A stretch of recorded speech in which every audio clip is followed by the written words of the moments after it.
Um, so the question Connor asked is, do I think we're going to war? Technically, we have been at war since 2001, 2002-ish, because we are at war with Al-Qaeda and the war on terror, and so that hasn't changed. We're just adding another target. To me, the really creepy thing about ISIL is, or ISIS, or whichever one you want to call it, is what came up on the news this morning about Australia. Anybody see that? So Australia last week, Britain a couple of weeks ago, or maybe even 3 weeks ago at this point, raised their terror alert level. Australia last week raised theirs to not run and hide in a hole, but right below that. And then on the news this morning, they foiled a plot. I think they rounded up 15 ISIL members who were planning on just abducting random people and carrying out public beheadings of them and filming it, just to let them know that they shouldn't be allying themselves with us. So yeah, in Australia. What is it with everybody in beheadings? That's so inhumane. It's so in your face and so attention getting, and people can't help but talk about it and be shocked by it. And the whole goal of terrorism is to strike terror in your heart. And if you think you could be abducted on the street in Australia and have your head cut off, that's pretty terrifying. But at the same time, I didn't know. Okay, I'm going to sound real stupid about that. But I didn't know that they did it with just a knife or something. Like a machete. I thought that they used a machine like they used to. You know what I mean? Guillotine? Yeah, guillotine. I thought they would use something of that sort, not like a guillotine. I don't know that there are. I'm sure you could build your own guillotine. It would be more efficient and effective. Let's see. The most recent the most recent beheading, the British journalist, I guess it took 4 or 5 chops.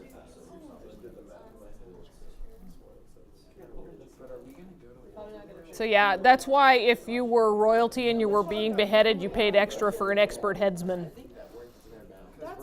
What do they do with their head?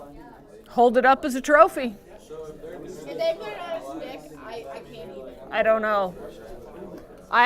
Other than the one that I saw by accident, I have not sought those out. You saw? A former student of mine who's in a poli-sci class, the professor gave them all the link, and the kid thought that I should be aware of that. And so my autoplay was on, and so the email was taking time to load, so I went over to another screen and did something else and came back, and there it was. You can't unsee that. I don't want to watch someone get beheaded. Good. That may be evil, don't I? You can't unsee it. Don't go looking for it. Is it offline? You can't see it. Oh yeah. It's still out there. Haven't they done it 3 times? 4 now. 4 now? It's their own role. If they're doing this for allies, are we going to get? Well, I'm sure that if the NSA or the CIA or the FBI had any kind of concrete information, they'd be letting us know. They may be doing something behind the scenes that we don't know about, but you can be fairly certain that ISIL's working as hard as they can to do something to draw more attention to themselves. I'm guessing the U.S. is next. Don't quote me. Well, yeah, but we're in the middle of the United States. So. They've also threatened Britain, and they've got another British journalist in the queue to be beheaded. I saw that. Why? Okay, but can our military take them? The NSA can track our phone calls, but they can't stop Well, video from being posted. Ethan said as a public we shouldn't know about that, and to some extent that if the government does know and they're not letting us know, they're keeping the terrorists from winning in essence, because terrorists want to incite terror and keep you from going about your everyday life and altering how you live and have you constantly be thinking about them. And altering the way you live isn't necessarily going to keep them from doing something. So yeah. Yeah, but then people get really mad at the government for hiding Agreed. People do get mad for them not revealing information. It's one of the challenges of living in a free and democratic society. You know, how much that the government knows should you know? How much should the government be able to conceal in order to be able to use that information to protect you? Can't they just say it's like a national security risk? They can, and they do. And then they get skewered later on if it turns out to have been that they held too much back or didn't hold enough back. I mean, it's one of the joys that we have with our strong First Amendment and the freedom of the press to investigate and reveal those things. I just think it's fair if they're like hiding that from us. Like, I'd want to know if my life is in danger. You want to know if it is? Yeah. It is every time you get in the car. It is every time you come to school. It is every time you eat. Your life is in danger all the time. I hate to break it to you, but life is the extremely slow process of dying. Well, yeah, you're born to die. Other current events issues that you want to discuss? Oh, the Ebola. Ebola. The troops out too. Yes, we're. Jon Stewart had a great thing on the Daily Show last night, talking about how we're not going to rise to ISIL's challenge. We're not going to give them the satisfaction.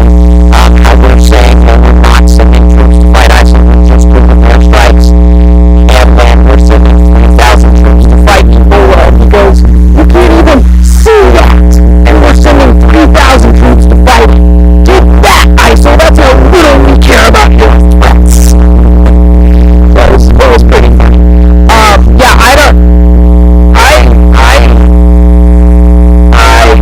I'm not sure what it would feel like to be a soldier in one of those units being sent to fight Ebola. I mean, it's the doctors and medical corps and stuff, but wow, I don't know. If you enlisted in the military, would that even be in the back of your mind as one of the things that, I mean, go full sandbags, do crowd control in an emergency situation, fight a forest fire, fight a deadly, highly contagious disease. It's a fine print. What? What's your CNN? Ebola blood sold in one. What does one do with Ebola blood? Oh, no. I say we introduce it into the ISO network, and then they just also add Ebola. Into the ISO network? ISIS. Oh, into the ISIS network? Well, I was just thinking that girl who took my boyfriend away from me. Not that teenage girls have the kind of money it would take probably to buy But where do you Ebola get blood. How does How does one make the contacts necessary to purchase Ebola blood on the black market? I don't know. You have at that point ventured outside my realm of I even have the faintest clue. eBay? I'm thinking no, that's more of a Craigslist kind of thing, probably. Was it you or Miss Davis that was like, where does one get caught? And I was like, what? I don't know. Wow, You're yeah, talking about no. I ran a drug cartel when I was injured. That's why I was. I've never wanted, yeah, no, not me. Not curious about how to get cocaine. It was a joke. Thanks, though. You're welcome. Go to Lincoln. It's huge out there. Find anything? Alrighty, any other current What's events? going on with Scotland? Scotland is voting today, determining their freedom. What about Spain? What about Spain? I thought Catalonia was like having a vote or something. Are they really? No, The- Wait, Spain did what? If Scotland can do it, they think they can. Oh, well, Catalonia has never been happy being part of a unified Spain since Spain unified. That'll be interesting to see if they succeed in getting a freedom initiative together, because if my weak understanding of Spanish geography is correct, Catalonia would be landlocked by the rest of Spain. They're on the edge? Okay, so they would at least have some ports and the ability to carry out trade without going through Spain? I don't know. It's a very complex issue for Scotland, because they will then not be part of the EU. They will not be part of the UK, so they will have essentially no currency. They'll have to come up with a currency right away. They'll have to apply for admission to the EU. They won't be protected by NATO, so they'll have to apply for admission to that. They don't have their own military. They don't have their own Coast Guard. They'll have to, their largest trading partner is the UK. And so now they'll be a foreign country. I did take attendance. No, I didn't take attendance. Oh, I get Get your dum-dum. Their largest trading partner is the UK, and so now they'll be a foreign country and subject to all tariffs and taxes and trading restrictions because they want to be free. So it's not going to be necessarily an easy thing for them if they do win this vote. And apparently, from what I was reading last night, it's pretty close. They could do it. They could be independent. The pro stay in the UK folks are very, this is absolutely going to destroy your economy, don't do it. But the UK has incentive to keep Scotland in as well.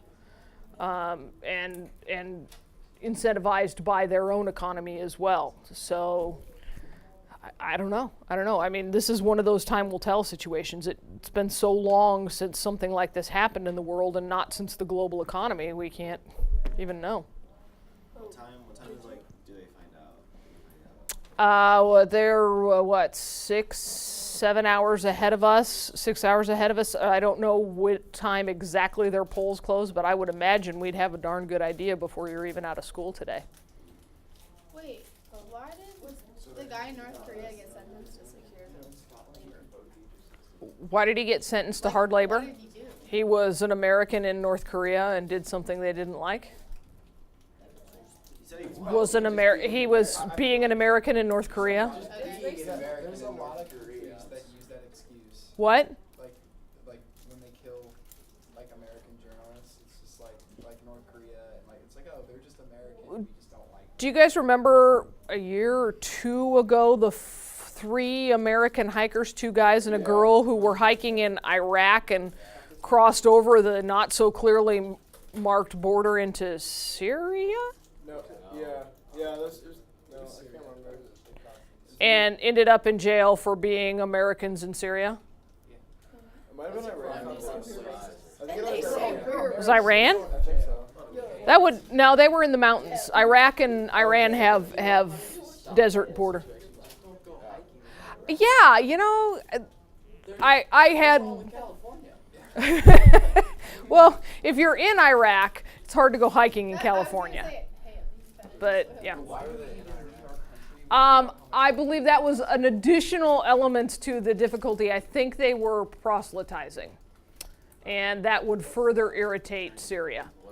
They were being missionaries, Christian missionaries. Yeah, there are. Grandfather's stroke sanctuary. Okay. But if you're really thinking about it, we're pretty much hated everywhere across the world except in Europe. So when you go to the Middle East, you shouldn't expect to be welcomed with open arms.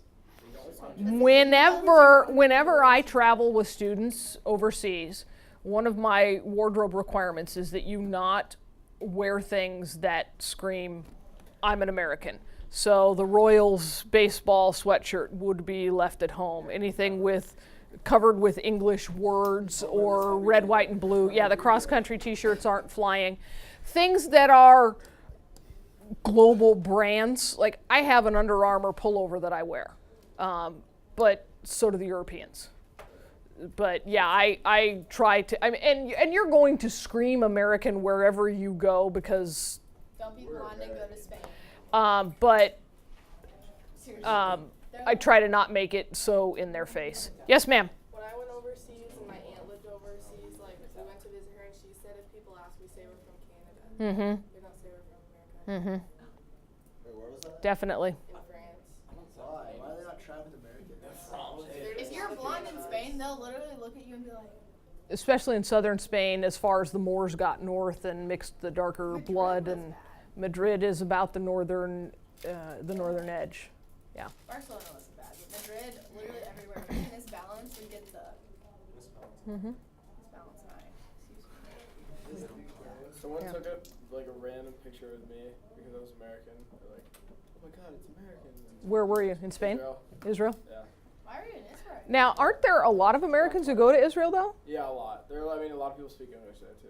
Dude, I was Isn't it one of the official languages? Yeah, yeah, I guess you could say that. I mean, Israeli officials actually do press conferences in English Yeah. sometimes. So, yeah, it's like Arabic, English, and Hebrew. Are the three. Why'd you go? Very cool. I don't know, I'm Jewish, I guess you could say that's the reason. Oh, okay. I guess you Pretty could much say the that. reason. Hey, Venezuela's breast implant shortage. That's pretty current. I can guarantee you that the shortage of breast implants in Venezuela will not be on tomorrow's quiz. Although that is an economic concept. Swift, why would you be hyper aware of the breast implant shortage in Venezuela? She has breast implants. Venezuelan breast implants? Is it? The highest quality. The softest silicone available in the world. All right, so we should economic. That's not economic. Hey, Hope, did you know you could buy a stuffed Ebola virus? A stuffed, like somebody took the little snaky virus thing and made it into a stuffed animal? Oh, that is most unfortunate. That's a bargain. That's a bargain. But I mean, I would figure a stuffed Ebola virus would go for at least 40. I don't know. Apparently, $26.16 is the equilibrium price. Yay, way to turn weirdness into economics. Okay, back to price controls. Or not. Apartments.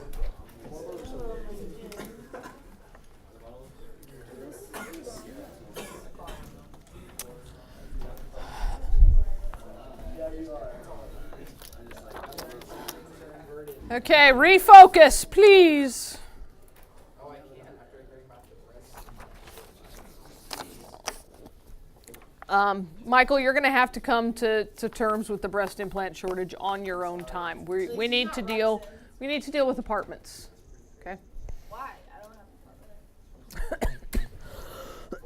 have a Okay. Now, what can you tell me about this supply and demand curve both? They're both relatively inelastic. People don't spontaneously alter their need for housing, right? And apartments don't just poof, add water and here's an apartment building. So these things require a long run time frame in order to change. So we have relative inelasticity in both supply and demand. Okay. So what? Houses are actually about the same level of elasticity. You can build a house, you can build an apartment building, both take time. Has anybody in here been part of a household that's built a house? How long did it take? Long time. Usually about a year or more. Tristan? 6 months?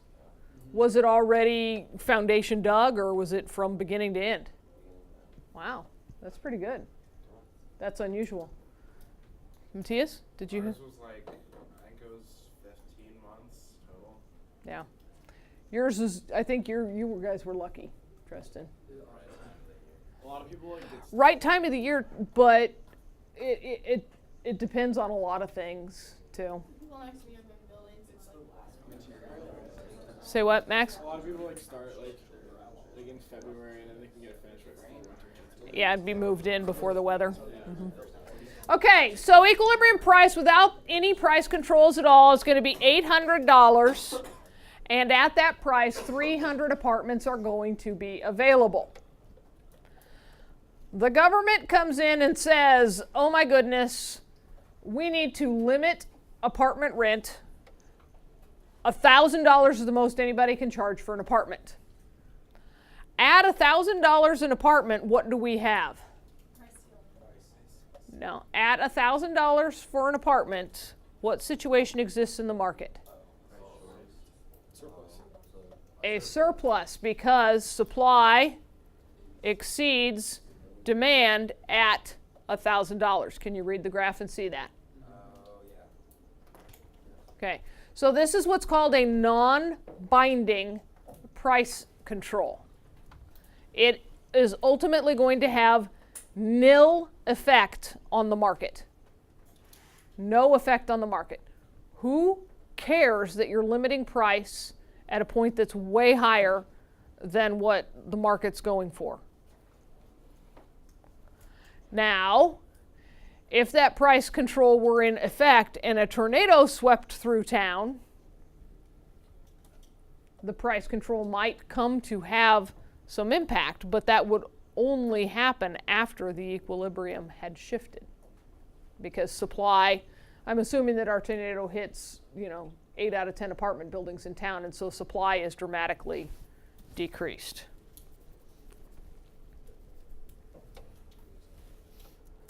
Okay. So now let's say the government goes, oh, did we say $1,000? Oopsies. We meant $500. And so they put a price ceiling in below the market equilibrium price. What is the market outcome?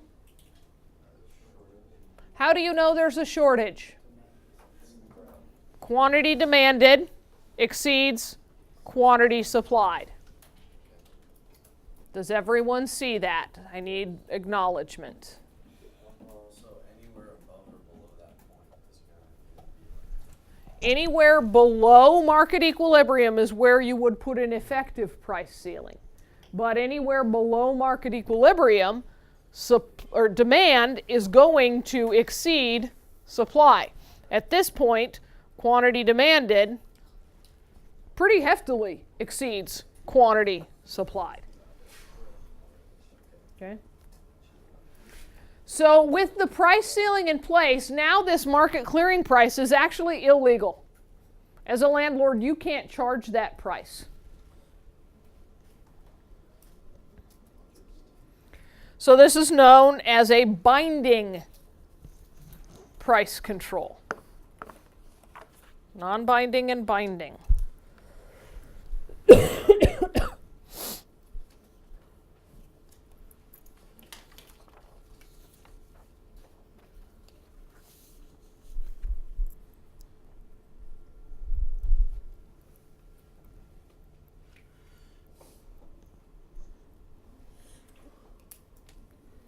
So if we put some quantities in here, how large is our shortage?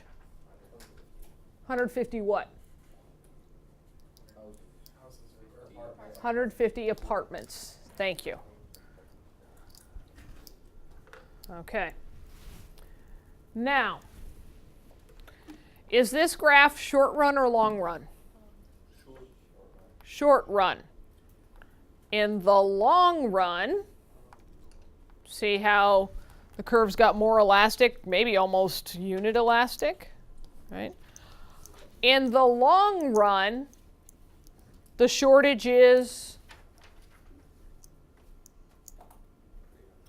300 apartments. Is that larger or smaller? Why is the shortage bigger in the long run? Jacob, are you raising your hand? Yeah, because it's more elastic. It's not as inelastic. Because it's more elastic and not as inelastic. Good use of economic terms, but what does that mean? And what's it? Because it's more elastic and... Which curve?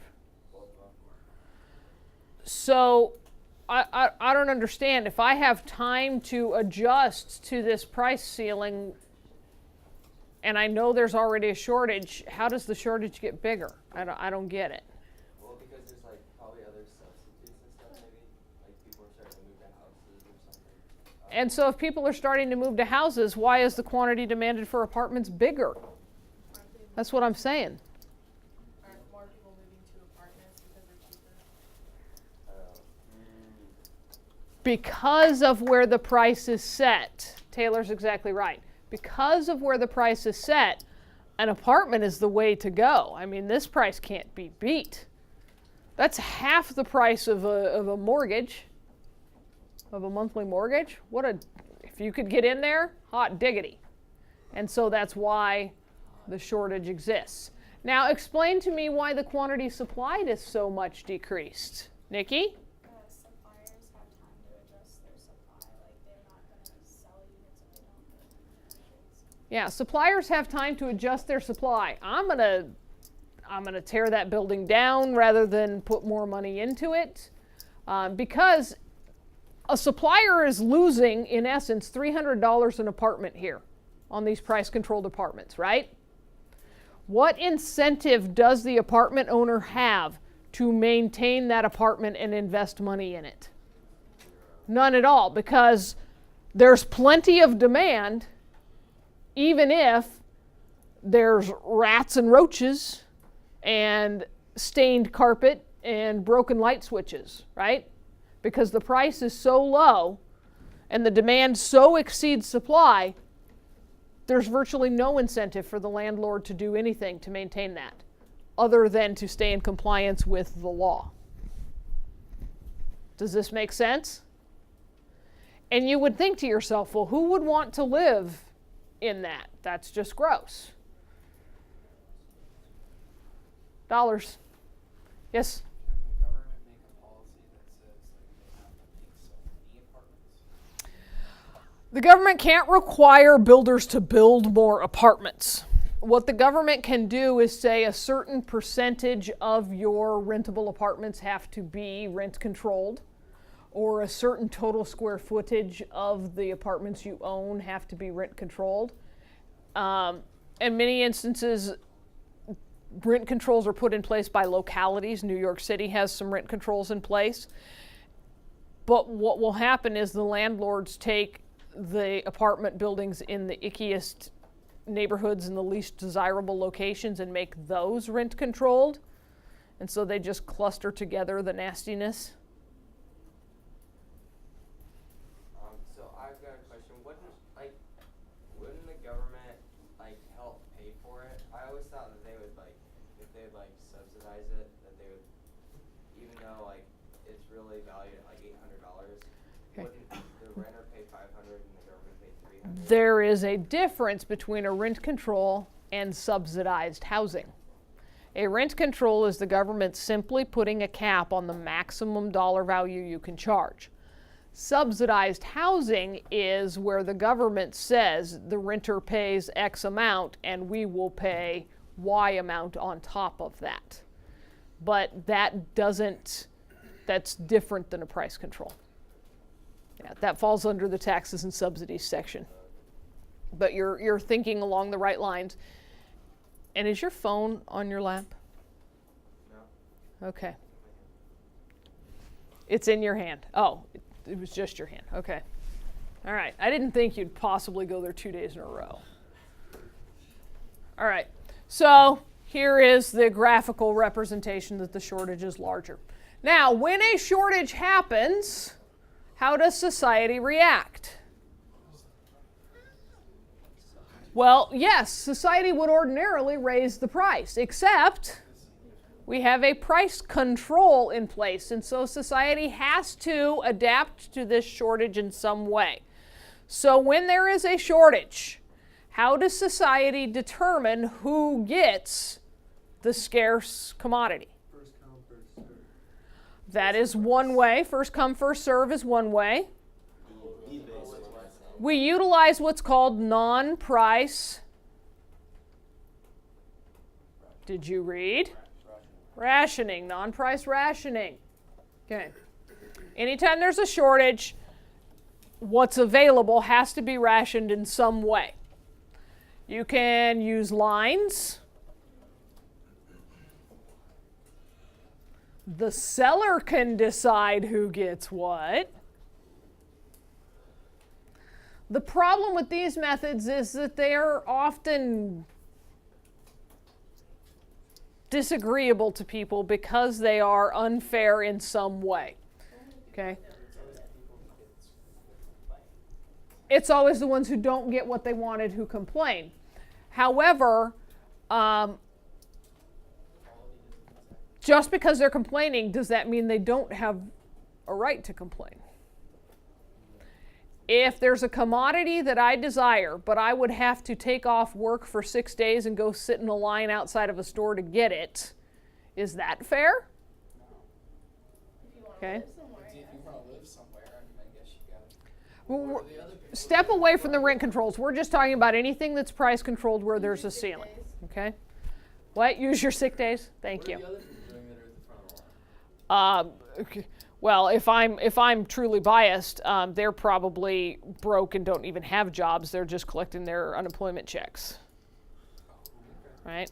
Oh, that gives me more.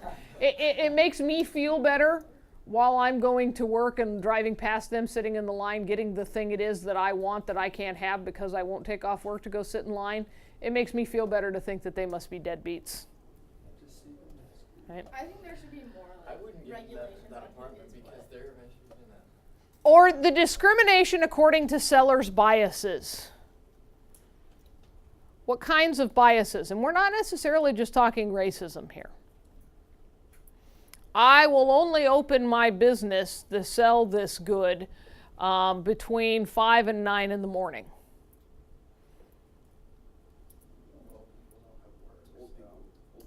Oh, people who work third shift are working. Old people could get up and get there for sure. Yeah, I mean, they're already up for breakfast at like 4. And they go to bed at 6. After the early bird special's over at IHOP, yeah. So sometimes with these kinds of rationing, the people who really want the goods aren't able to get them. And so if we didn't have the price control, how would the people who really want the stuff get it? By driving up the price to the point where there's an equilibrium and there's no longer a shortage, right? They value it highly enough to pay more to get it.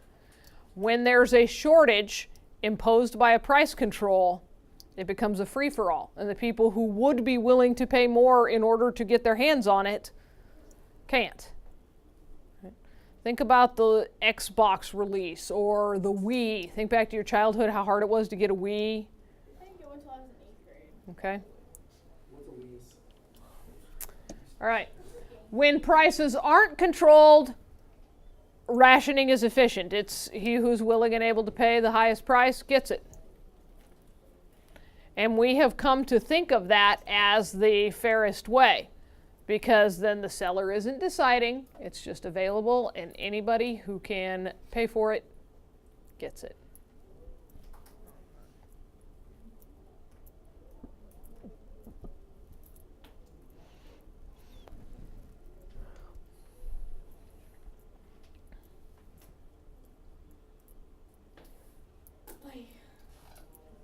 Okay, so that's price ceilings. Let's look at price floors. An issue near and dear to your hearts, no doubt. Minimum wage workers. I think above it. Like 2.5. Okay. Now, the market, the labor market here, as we're looking at it, quantity is the quantity of workers, not the quantity of jobs. Okay?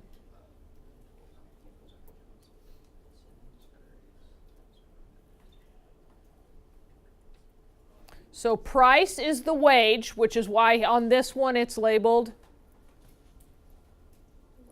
W. And quantity is the labor, which is why it's labeled L. Okay. At equilibrium, our price of labor is $6 an hour. Okay.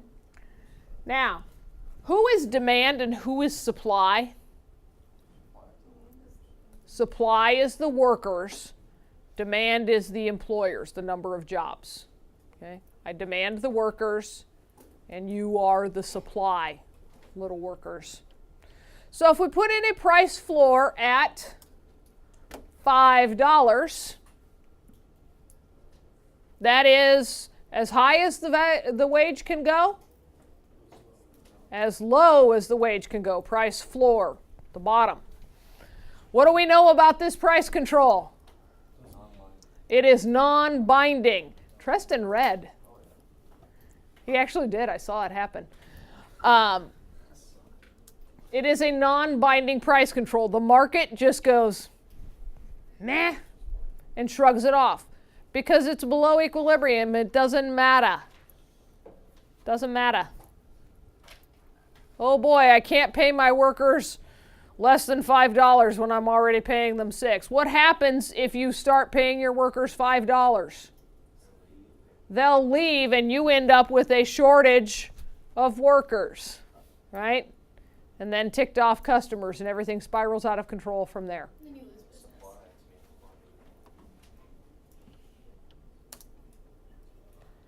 So now let's put in a price floor at, say, 7.25. What do we know about this? It raises the wage from 6 to 7.25. And what will result? A surplus of labor because quantity supplied exceeds quantity demanded at 7.25. Is everybody following that? Chuck, are you on this planet? Okay. Just checking. You were just way checked out there, man. All right. So now if you pay your employees $6 an hour, you are breaking the law.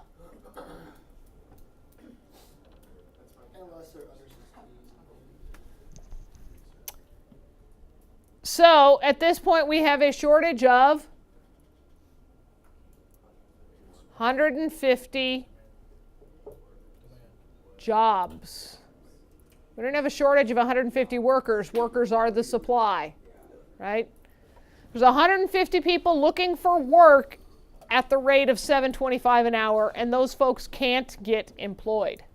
There aren't that many jobs. Now here's the question, Michael. If there were, where do you suppose that equilibrium is? Maybe 500? If there were, say, 500 jobs paying $6 an hour, when the minimum wage goes up $1.25, what happened to that 100 jobs? Where'd they go? Because here it was 500. Now we know we're only employing 400. Where'd those 100 jobs go? The employers can't afford them. And so what happens to those 400 workers who remain employed? They get paid more, but they're working harder. They're probably not working more hours, but they're working harder. Because the guy who used to be next to him dropping the fries isn't there anymore. He had to be let go. So one consequence. Okay. So we definitely have a labor surplus, and you guys can understand that, right? I'm not interested in working because there's 50 more people who are interested in working when the wage goes up. They didn't care. You know, they're fine not having a job at $6 an hour, but for $7.25, now I'll get off the couch. I'll go look for a job. Michael.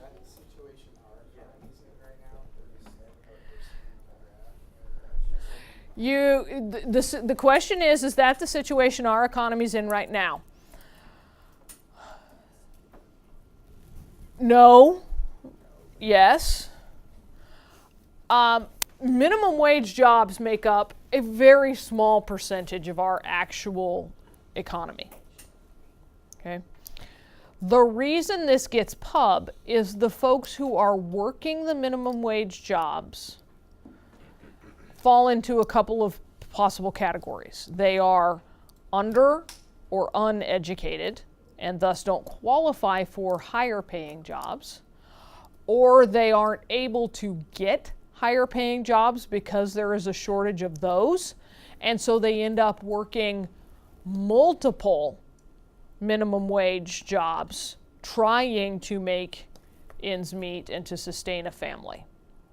And either one is a tragic situation. The question is, what's the solution? Outsourcing.